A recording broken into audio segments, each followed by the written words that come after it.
नमस्कार मित्रांनो, आजच गाडी नंबर 1760 हा चित्रपट आपल्या भेटीला आला आहे. चित्रपटाची कथा आहे अभिची. तो एक स्ट्रगलिंग रायटर डायरेक्टर असतो. तो वेगवेगळ्या डायरेक्टर्सला जाऊन आपल्या स्क्रिप्ट सांगत असतो, परंतु त्याला काही यश मिळत नसते. तो येता जाता आपल्या गर्लफ्रेंडला उधारी मागत असतो. त्याची गर्लफ्रेंड चिनू त्याच्या या पैशांच्या प्रॉब्लेम्समुळे त्याला जाम वैतागलेली असते. पैशांची उधारी खूप झाली म्हणून त्याचा एक मित्र गुड्डू त्याला एक छोटेसे काम करायला सांगतो. एक पैशांची बॅग एका ठिकाणावरून रिसीव्ह करायची आणि ती एका ठिकाणी पार्क केलेल्या गाडी नंबर 1760मध्ये ठेवून द्यायची आणि निघून जायचे. बस झाले काम.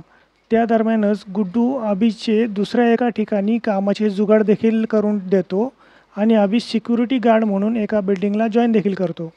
आता त्या बॅगेत काय असते? त्या बॅगेत असतात 5 कोटी रुपये. इलेक्शनमध्ये वाटण्यासाठी पार्टीने भाऊंना पाठवलेले.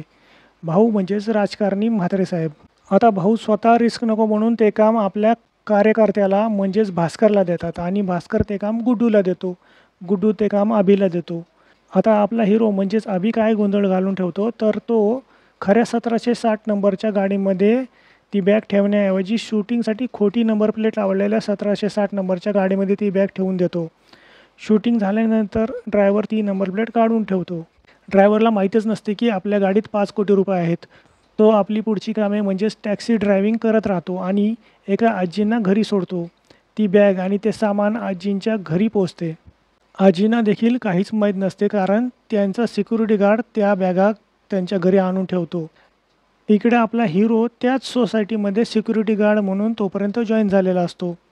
एकदा आजी काही दिवसांसाठी बाहेरगावी जातात तेव्हा आपला हिरो त्याच्या गर्लफ्रेंडला म्हणजे चिनूला बर्थडे सेलिब्रेशन करण्यासाठी म्हणून त्याच फ्लॅटमध्ये घेऊन जातो.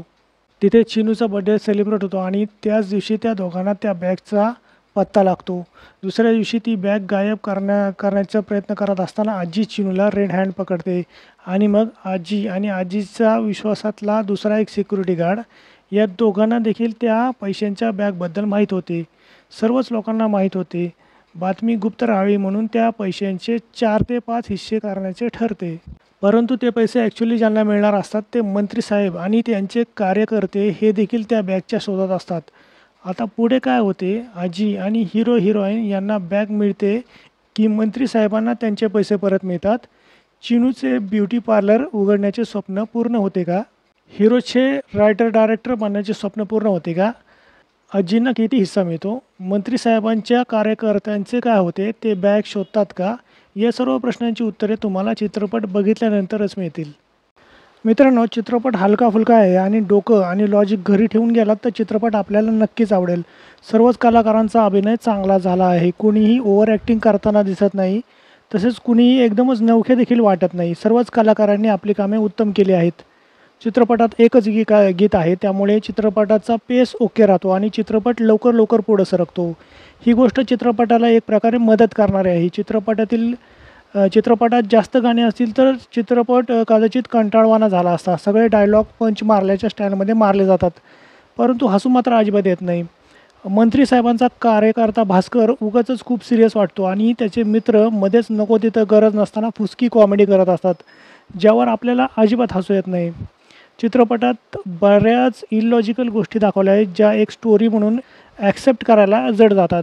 अभिला 1760 नंबरची गाडी दिसल्यानंतर त्या गाडीची डिक्कीची चावी त्याच्याकडे नसते. तेव्हा तो चक्क तार वापरून ती डिक्की उघडतो. तो डिक्की उघडण्यापूर्वी कोणालाच फोन कसा काय करत नाही. तो स्वतःचेच डोके लावून हे काम का करतो याचे उत्तर मिळत नाही. ड्रायव्हरला आपल्या गाडीच्या डिक्कीत पैसे आहेत हे अजिबातच कसे काय लक्षात येत नाही. तो एकदाही आपल्या गाडीची डिक्की कशी काय अजिबात उघडत नाही. भास्कर अचानक अभिला कशामुळे वाचवतो? तो अचानक काय कारणामुळे एकदमच अभिचा मित्र बनतो आणि त्या दोघांमध्ये अचानक एवढी अंडरस्टँडिंग कशामुळे तयार होते? ते एकत्र का येतात आणि मित्र का बनतात? पैशाची बॅग कलेक्ट करण्याचे काम प्रत्येक पात्र दुसऱ्या पात्रावर का म्हणून सोपवते? मंत्रीसाहेब बॅग कलेक्ट करण्याचे काम भास्करला सांगतात. भास्कर गुड्डूला सांगतो. गुड्डू अभिला सांगतो. एवढे महत्त्वाचे आणि जास्त पैसे असलेले काम एकमेकांवर सोपवले जातेच कशामुळे? मंत्री साहेबांचा कार्यकर्ता भास्कर आजीच्या घरावर दणादण लाथा मारत असतो, तेव्हा बिल्डिंगमधल्या कोणालाच कसे काय ऐकू येत नाही? बिल्डिंगमध्ये इतर लोक राहत असतात का? बिल्डिंगमध्ये कथेमधील मुख्य पात्र दिसत राहतात. बिल्डिंगमध्ये दुसरे रहिवासी अजिबातच दिसत नाहीत. एवढ्या मोठ्या बिल्डिंगमध्ये काही ठराविक लोक कसे काय दिसतात, इतर लोक का दिसत नाहीत? शेजारील फ्लॅटमध्ये एवढा गोंधळ चालू असताना शेजाऱ्यांना अजिबात काहीच आवाज ऐकू का येत नाही? या सर्व प्रश्नांची लॉजिकल किंवा त्यातल्या त्यात ठीकठाक उत्तरं आपल्याला अजिबातच मिळत नाहीत. मी या चित्रपटाला 10 पैकी 4 स्टार देईल. चित्रपटाकडून कॉमेडीची तर अजिबातच अपेक्षा ठेवू नका, परंतु कमी अपेक्षा ठेवून एक ठीकठाक चित्रपट बघायचा असेल तर पाहिला तर कदाचित तुम्हाला चित्रपट आवडेल. तर मित्रांनो, हा होता गाडी नंबर 1760 चित्रपटाचा रिव्ह्यू. व्हिडिओ आवडला असेल तर एक लाईक अवश्य द्या आणि व्हिडिओ आपल्या मित्रांना शेअर देखील करा. असेच व्हिडिओ पाहत राहण्यासाठी चॅनलला सबस्क्राईब करून ठेवा. परत भेटूया असेच एका व्हिडिओमध्ये. तोपर्यंत tata, good bye, take care.